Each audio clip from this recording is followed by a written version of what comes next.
Hello everyone, welcome to Education World. My name is Vikram Singh. I am your English faculty at Education World Gurdaspur. Today we are going to discuss the second part of our previous section that was sentence. आज हम sentences के बारे में समझेंगे. जो sentences हम previous lecture में कर रहे थे, sentence basic sentences का second part जो आज हम करेंगे वो है sentence type according to sentence structure. Sentence के स्ट्रक्चर के हिसाब से सेंटेंसेस जो होते हैं वो 4 टाइप्स के होते हैं. तो आइए हम उनको समझते हैं, starting with our lecture for today. Sentence structure में 4 टाइप्स के जो हमारे सेंटेंसेस होते हैं, सिंपल सेंटेंस होते हैं, compound, complex and compound complex. आइए इनको समझते हैं. First one is simple sentence. जैसे कि हम प्रीवियस लेक्चर में कर चुके हैं कि किसी भी सेंटेंस को बनाने के लिए हमें सब्जेक्ट और प्रेडिकेट की जरूरत होती है. तो एक सिंपल सेंटेंस में minimum 1 subject and minimum 1 predicate होना जरूरी है. Simple sentence as a name specify simple ही होगा और इसमें एक सब्जेक्ट और एक ही प्रेडिकेट होता है. किसी भी सेंटेंस को बनाने के लिए सब्जेक्ट और प्रेडिकेट जरूरी है, जैसे कि हमने प्रीवियस वीडियो में किया. एक एग्जांपल के साथ इसको समझने की कोशिश करते हैं. जैसे यहाँ पे लिखा हुआ है वी वेंट टू सैन जुआन. तो जो ये प्रोनाउंस करना है ये कई बच्चों के लिए डिफिकल्ट होगा. सो प्रोनाउंसिएशन ऑफ दिस वर्ड और दिस प्लेस इज सैन जुआन. वी वेंट टू सैन जुआन यस्टरडे. तो इसको समझते हैं. यहाँ पे जो हमारा वी है, this is subject and the remaining part is predicate. तो predicate अभी फिलहाल हम इसको क्लियर नहीं समझे predicate में क्या क्या होता है, मगर हम इसको एक पार्ट में डिवाइड किया. ये है subject V and the remaining part is predicate. तो देखते हैं आगे एग्जांपल्स में. देखो यहाँ पे यही बताया हुआ है, V हमारा सब्जेक्ट है, pronoun होता है, went verb है, to San Juan prepositional phrase है. फ्रेज जो होता है बेटा वो इनकम्प्लीट पार्ट ऑफ सेंटेंस होता है. इसमें सिर्फ ऑब्जेक्ट होता है, या हम कोई प्रेपोजिशन लगा सकते हैं, कोई एडवर्ब लगा सकते हैं. इसमें सब्जेक्ट नहीं होता, बस इसलिए इसको इनकम्प्लीट बोल देते हैं. तो ये इनकम्प्लीट पार्ट होता है फ्रेज. तो यहाँ पे प्रेपोजिशन टू लगाई गई थी, इसलिए इसको प्रेपोजिशनल फ्रेज बोला गया है. इसमें इतना डीप अभी हम नहीं समझते. हमारा जो टॉपिक है वो हम समझने की कोशिश करते हैं. तो सिंपल सेंटेंस में सिंपल एक सब्जेक्ट है एंड द रिमेनिंग पार्ट हमारा कंप्लीट प्रेडिकेट है. क्लियर है? Moving to the next slide. अब सिंपल सब्जेक्ट में सिंपल सेंटेंस में सिंपल हमारा एक सब्जेक्ट हो गया Mary and the simple predicate plays tennis. एक ही सब्जेक्ट है, एक ही प्रेडिकेट है. Moving to the next slide. अब देखो बेटा यहाँ पे सिंपल सेंटेंस में जरूरी नहीं है कि एक ही हो, मिनिमम एक तो होना ही चाहिए. यहाँ पे एक से ज्यादा सब्जेक्ट है. This is subject 1 and this is subject 2. Clear है? टॉम एंड मैरी इनको हमने जोड़ा है और ये मिलकर एक कंपाउंड सब्जेक्ट बन रहे हैं. क्लियर है? The remaining part is predicate. तो जरूरी नहीं है कि एक ही सब्जेक्ट हो, एक से ज्यादा हो सकते हैं. मिनिमम एक सब्जेक्ट होना जरूरी है और मिनिमम एक प्रेडिकेट होना जरूरी है. अब देखिए आगे एग्जांपल में एक से ज्यादा प्रेडिकेट आ गए. अब यहाँ पे टॉम एक सब्जेक्ट था, मैरी एक सब्जेक्ट थी, एंड यहाँ पे play tennis first predicate, swim second predicate. तो यहाँ पे 2 प्रेडिकेट हैं और 2 ही हमारे पास सब्जेक्ट हैं. क्लियर है? तो सिंपल सेंटेंस में मिनिमम एक सब्जेक्ट हो सकता है, एक से ज्यादा सब्जेक्ट भी हो सकते हैं, एक प्रेडिकेट होना जरूरी है, एक से ज्यादा प्रेडिकेट भी हो सकते हैं. ये एग्जांपल दिया हुआ. नेक्स्ट टाइप पे चलते हैं हम, कंपाउंड सेंटेंस पे. अब कंपाउंड सेंटेंस को समझने के लिए पहले आप एक चीज समझने की कोशिश कीजिए. फ्रेज मैंने आपको कुछ समझाया, क्लॉज क्या होता है? फ्रेज तो हमें पता ना, इनकम्प्लीट जैसे मैंने बोला. तो ये है complete part. Complete in the sense in a clause we have a subject, verb and object. तो एक क्लॉज में ये तीनों चीज प्रेजेंट होती हैं. जिस भी सेंटेंस या किसी पार्ट में तीनों चीज हो तो वो कंप्लीट पार्ट होता है, कंप्लीट सेंटेंस होता है. क्लियर है? तो क्लॉजेज जो होते हैं हमारे बेसिकली टू टाइप्स के होते हैं. First one is independent clause and the second one dependent clause. तो लेट्स अंडरस्टैंड दिस. तो इसको एग्जांपल के साथ समझने की कोशिश करते हैं. राम इज intelligent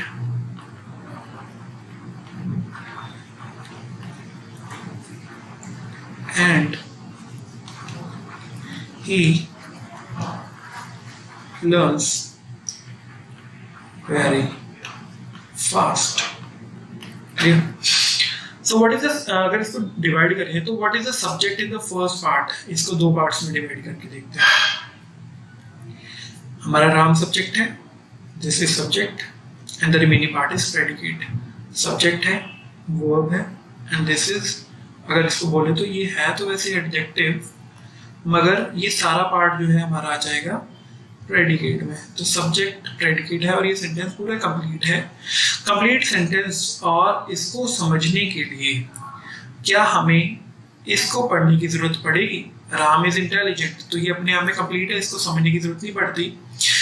तो जो पार्ट हमें कंप्लीट लगे और जिसको समझने की जरूरत किसी और की के साथ पढ़ने की ना पड़े, जैसे यहाँ कंप्लीट है और अपने आप में अकेला स्टैंड कर सकता है, वो कौन सा पार्ट होता है? Independent clause. क्योंकि इंडिपेंडेंट नेम ही स्पेसिफाई करता है कि वो इंडिपेंडेंट है, किसी और की इसको जरूरत नहीं है.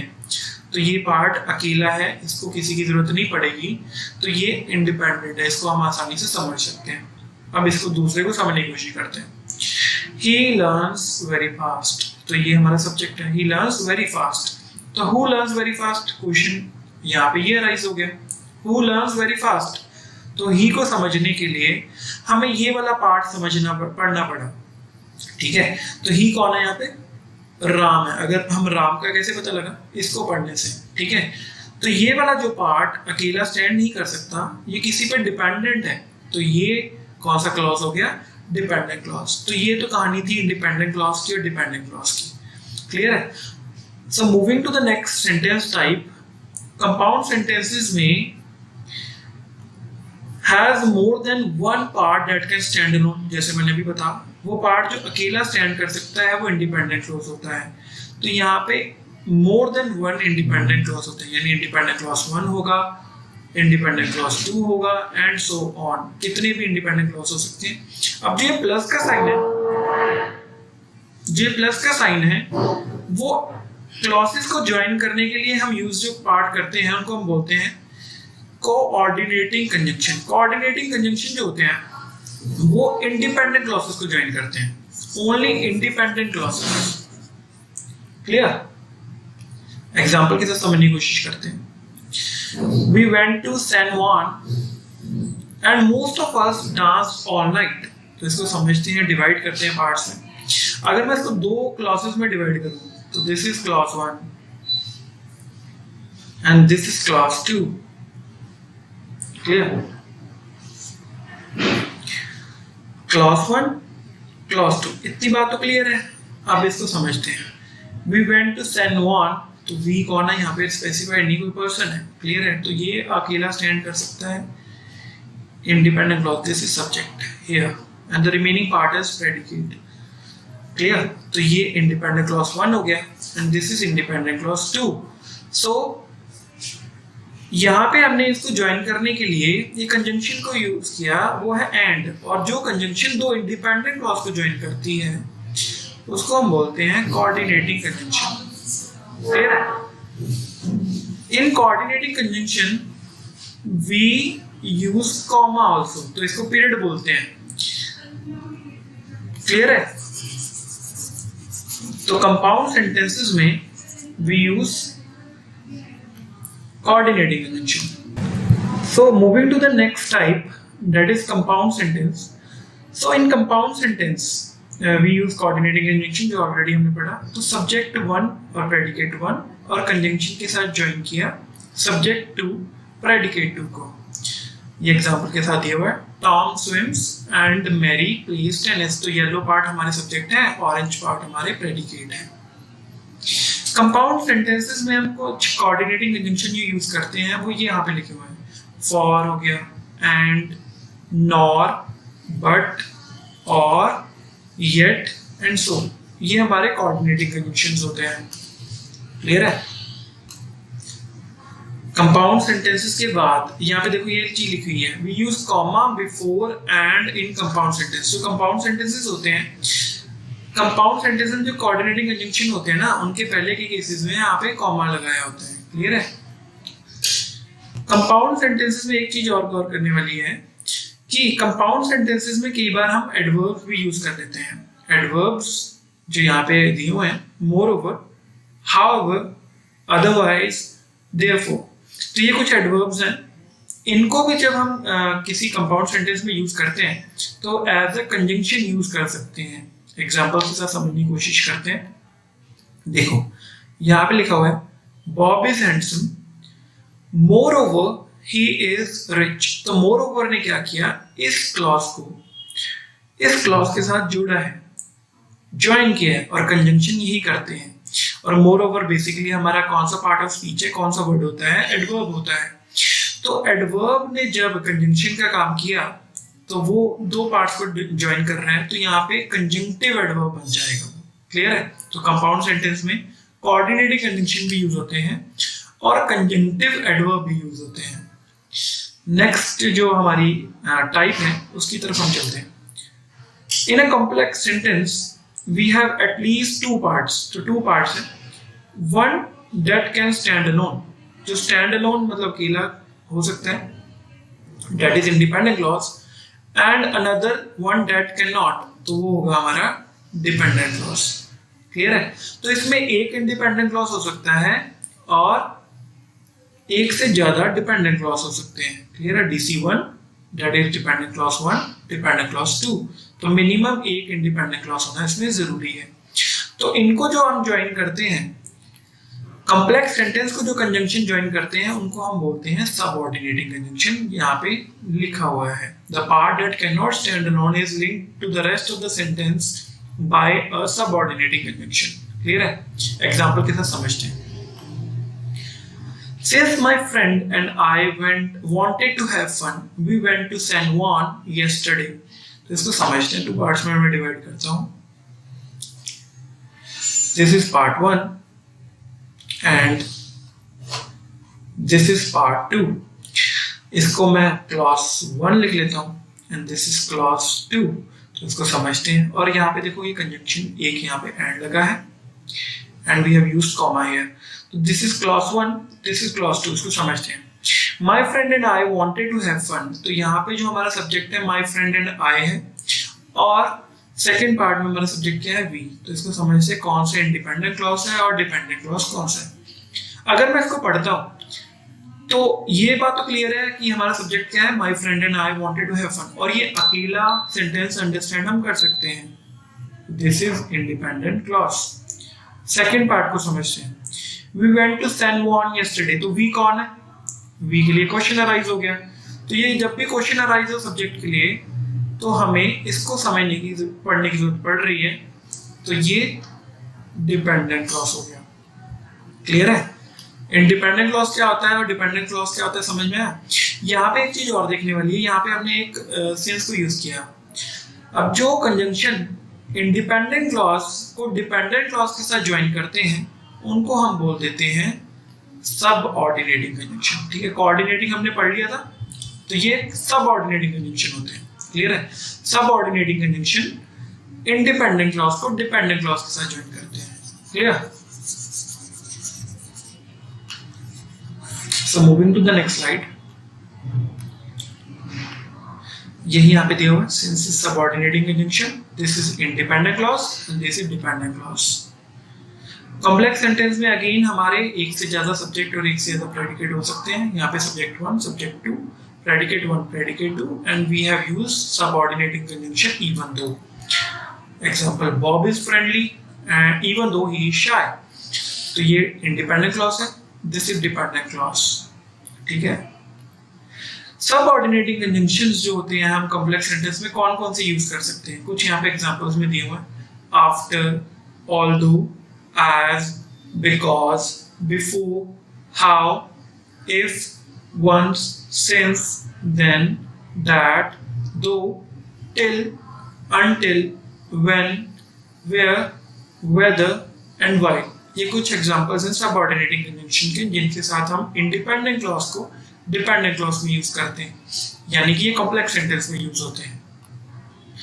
ये एग्जांपल के साथ अगेन दिया हुआ है। नेक्स्ट टाइप पे चलते हैं, that is compound complex sentence. As the name specify, यहाँ पे कंपाउंड सेंटेंस और कॉम्प्लेक्स सेंटेंस को मिला के एक टाइप बनाई गई है, कंपाउंड कॉम्प्लेक्स सेंटेंस। तो ये दोनों का मिक्सचर होगा, क्लियर है। तो इसमें होता क्या है, we have more than one part that can stand alone. तो यानी एटलीस्ट हमारे पास क्या है,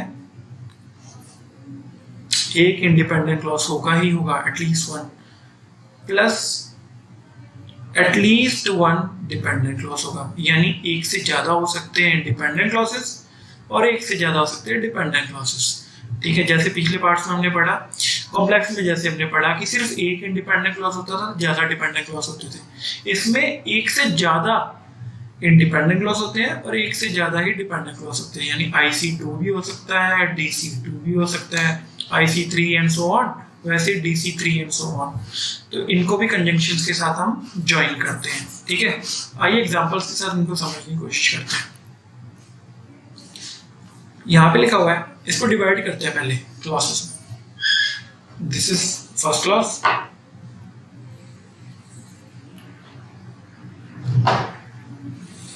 this is second clause and this is the third clause, clear।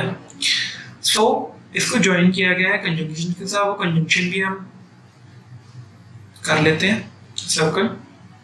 so समझने की कोशिश करते हैं, ये क्लॉज 1 है, this is clause 2 and this is clause 3। अब समझते कौन सी इंडिपेंडेंट है कौन सी डिपेंडेंट है। सब्जेक्ट अगर पढ़ेंगे तो पता लगेगा। We wanted to have fun, who wanted to have fun, अभी तक क्लियर नहीं है। माई बॉयफ्रेंड एंड आई, अब यहाँ पे लिखा हुआ है माई बॉयफ्रेंड एंड आई, तो ये हमारा सब्जेक्ट हो गया ना। सेकेंड पार्ट थर्ड समझते हैं, वी वांटेड, अगेन वी, किसके बारे में बात हो रही है यहाँ पे नहीं पता लगा। ये वी कौन है भाई, वी कौन है, माई बॉयफ्रेंड एंड आई, ये हमारा सब्जेक्ट है। और इसको पढ़ने से हमारा सारा सेंटेंस क्लियर हो रहा है। तो ये तो हो गया हमारा इंडिपेंडेंट क्लॉज, और इसको इस पे डिपेंड होना पड़ा और इसको भी इस पे डिपेंड होना पड़ा। तो this is dependent clause 1 and dependent clause, अगर सी कर लें डिपेंडेंस क्लॉज 2 हो जाएगा, क्लियर है। This is dependent clause 1, dependent clause 2, और इन दोनों की डिपेंडेंसी इंडिपेंडेंट क्लॉज इस पे है। इसको ज्वाइन किया गया इसके साथ, दिस इज सबऑर्डिनेटिंग, हम अभी पढ़ के आए हैं पिछले स्लाइड में, and this is coordinating, clear है। तो ये दो कंजंक्शन लगाए और ये हमारा एक सेंटेंस की टाइप बन गई, कंपाउंड कॉम्प्लेक्स सेंटेंस। क्लियर है, is it clear to everyone? I hope so सबको क्लियर हुआ होगा। अगर किसी को भी कोई क्वेरी है तो वो कमेंट सेक्शन में क्वेश्चन पूछ सकता है। ये देखो आगे स्लाइड में इसको फर्दर डिवाइड किया हुआ है, जो हम ऑलरेडी कर चुके हैं। यहाँ पे कुछ एग्जांपल्स दिए हुए हैं जो मैं आपके लिए छोड़ के जा रहा हूँ, ये आप खुद अटेम्प्ट कीजिए, ठीक है। इनकी जो आप आंसर्स हैं कमेंट सेक्शंस में लिख सकते हैं। हम फर्दर लेक्चर्स में इसको डिस्कस कर लेंगे और मिलते हैं हम नेक्स्ट लेक्चर के साथ, जिसमें हम सेंटेंसेस के आगे फ्रेजेस एंड क्लॉजेस में टाइप्स क्या होते हैं वो समझेंगे, फ्रेज एंड क्लॉज क्या होते हैं, ठीक है। अगर आपको ये वीडियो पसंद आई है तो इसको लाइक करें, कमेंट करें, चैनल को सब्सक्राइब करें, बेल आइकन प्रेस करें ताकि आपको हमारी वीडियोस की लेटेस्ट अपडेट्स मिल सके। तब तक के लिए शुक्रिया।